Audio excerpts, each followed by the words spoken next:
Selamat pagi.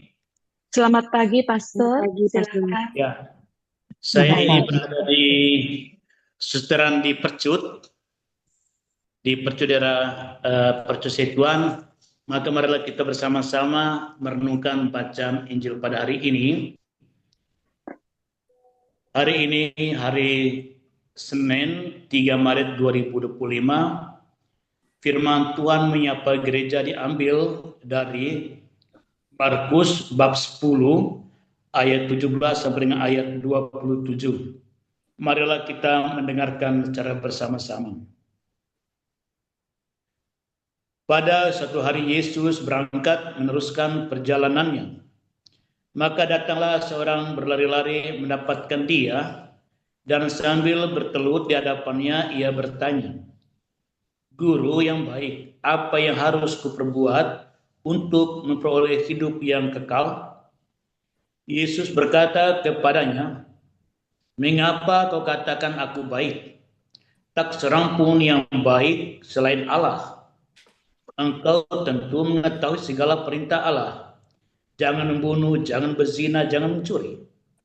Jangan mengucapkan saksi dusta dan jangan mengurangi hak orang. Hormatilah ayahmu dan ibumu." Kata orang itu kepada Yesus, "Guru, semuanya itu telah kuturuti sejak masa mudaku." Tetapi Yesus memandang dia dan menaruh kasih kepadanya. Lalu berkata kepadanya, "Hanya satu lagi kekurangan. Pergilah, jualah apa yang kau miliki, dan berikanlah itu kepada orang-orang miskin. Maka engkau akan memperoleh harta di surga. Kemudian datanglah kemari dan ikutilah aku."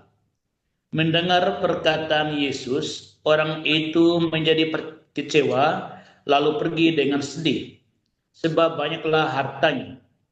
Lalu Yesus memandang murid-murid di sekelilingnya dan berkata kepada mereka, "Alangkah sukarnya orang yang beruang masuk ke dalam kerajaan Allah." Murid-murid tercengang mendengar perkataannya itu. Tetapi Yesus menyambung lagi, "Anak-anakku, alangkah sukarnya masuk ke dalam kerajaan Allah. Lebih mudah seekor unta melewati lubang jarum daripada seorang kaya masuk ke dalam kerajaan Allah." Para murid semakin gempar dan berkata seorang kepada yang lain, "Jika demikian, siapakah yang dapat diselamatkan?"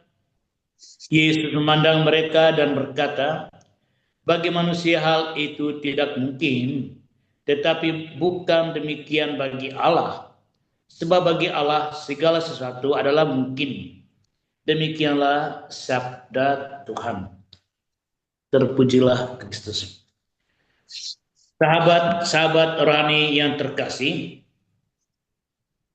apa sebenarnya persoalan yang dimiliki oleh sang pemuda tadi sehingga ia pergi dengan sedih setelah Yesus berkata, "Kalau Anda ingin untuk memperoleh kehidupan yang kekal, jualah apa yang engkau miliki dan berikanlah itu kepada orang miskin."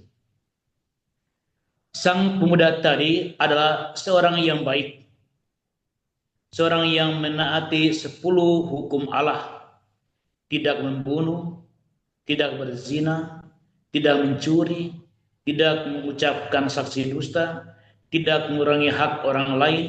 Dia menghormati ayah dan ibunya. Dan saya percaya kekayaan yang ia peroleh merupakan hasil dari kebaikan tersebut.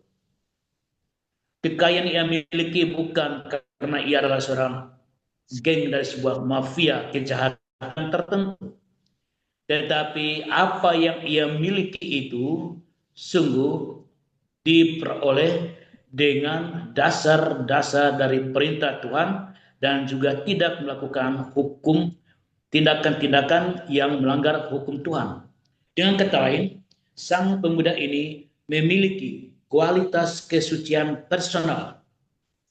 Secara personal, dia adalah seorang yang memiliki kehidupan yang baik, kehidupan yang benar di mata Tuhan, dan juga mungkin di hadapan sesama, sehingga ia hidup di dalam kelimpahan rahmat yang ia peroleh dari kekudusan hidupnya.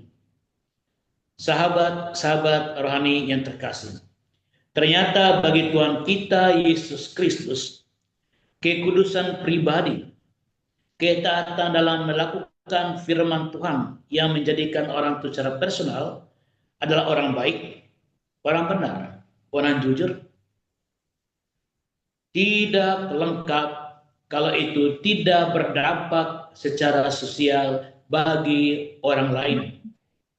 Orang yang baik secara personal, yang rajin beribadah secara personal, yang melakukan tindakan-tindakan yang baik, yang tidak merugikan orang lain, tetapi dia tidak memiliki sikap berbagi, dia tidak punya dampak dari kebaikan atau kekudusan personal bagi orang lain. Sahabat-sahabat rohani yang terkasih, dengan ini Tuhan kita Yesus Kristus meminta kita melengkapi, menyempurnakan kekudusan personal kita dengan membuat diri kita berdampak secara sosial bagi orang yang hidup di sekitar kita. Kita diminta untuk berbagi, kita diminta untuk memberikan, kita diminta untuk mengambil bagian dalam persoalan-persoalan kehidupan konkret yang dihadapi oleh siapa saja.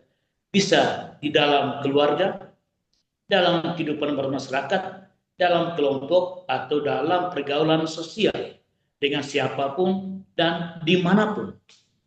Sahabat-sahabat rohani terkasih, mungkin kita akan dikenal sebagai orang baik, orang benar, tetapi apabila kita belum punya dampak kepada orang lain, memberikan waktu bagi mereka, memberikan apa yang kita miliki, sehingga ada suatu sikap lepas bebas, tapi tidak mengumpul, dan takut kehilangan atas apa yang dikumpulkan itu.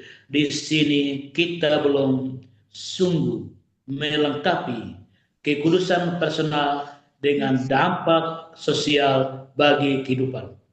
Sahabat-sahabat rohani yang terkasih, ya dengan setia berdoa melalui Zoom atau juga dalam doa di lingkungan Ekaristi di gereja.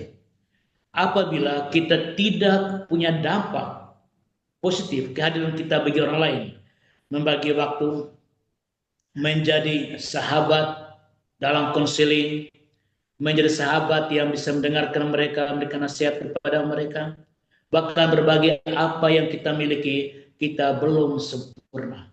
Di mata Tuhan kita harus menjual waktu kita, menjual tenaga kita, menjual apa yang kita miliki agar berdampak kepada orang yang sangat membutuhkan. Sahabat-sahabat rohani yang terkasih, sebagai bagian akhir renungan ini mungkin ada ayat yang agak perlu direnungkan dengan baik. Anak-anakku, alangkah sukanya masuk ke dalam kerajaan Allah. Lebih mudah seekor unta melewati lubang jarum daripada seorang kaya masuk ke dalam kerajaan Allah. Apa itu lubang jarum? Apakah lubang jarum yang digunakan oleh penjahit untuk menjahit? Tidak. Lubang jarum adalah simbol dari sebuah pintu yang ada di kota Yerusalem. Pintu itu tempat di mana unta, ternak lewat untuk masuk ke dalam kota atau untuk keluar dari kota tersebut. Oleh karena pintu itu amat sempit, maka unta yang dewasa harus agak berlutut agar bisa melewati. Tapi binatang yang agak kecil mungkin tidak perlu harus berlutut, seperti kambing atau domba melewati pintu tersebut. Tapi unta karena badannya gede, maka dia harus berusaha untuk masuk atau keluar dari kota dengan cara sedikit merangkak. Ada sebuah kesulitan. Nah, ini Tuhan kita Yesus Kristus katakan, inilah kita harus merangkak. Kita yang memiliki satu harus rendah hati. Karena kita mungkin terbiasa mengumpulkan, sehingga spontanitas untuk memberi waktu kita, Pengetahuan kita dalam konseling, ada orang punya persoalan, membangun persahabatan, atau apa kita miliki, membutuhkan perjuangan, membutuhkan kerendahan hati, membuat kita berlutut hadapan Tuhan, mohon Tuhan, bantulah aku agar kekudusan aku ini dapat berbuah bagi sesama. Inilah melengkapi relasi dengan Tuhan dan relasi sosial. Jadilah orang yang berdampak.